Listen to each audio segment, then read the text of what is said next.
Hey guys, in this video, I'll show you how you can get S+ in League of Legends. Alright, so let's begin with the video. First of all, let's say you're playing as Nami. Now, it's going to show your performance compared to other Namis in the same role. So, what you need to do is you need to outperform other Namis on that row.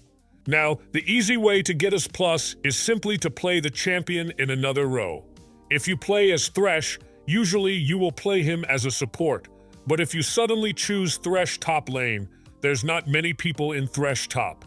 Most people who play the top will probably play really bad, so the way for you to get S+ in top lane as Thresh is much easier than if you were playing support. Now keep in mind, it will also be harder to play Thresh top, so it can also be harder for you to perform well. That's one way that you can do it. The second one is by simply just playing, focusing on what you need to do by playing better to get the S grade.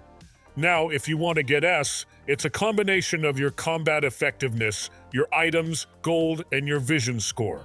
So that means you need to have good KDA, you need to have good vision score, you need to have good CS, and you need to have good damage, all of that in one. Let's say you're playing top lane, you're a split pusher. Let's say you're only playing Trundle, and you've been split pushing the whole game. Also, you haven't gotten that much vision, let's say that.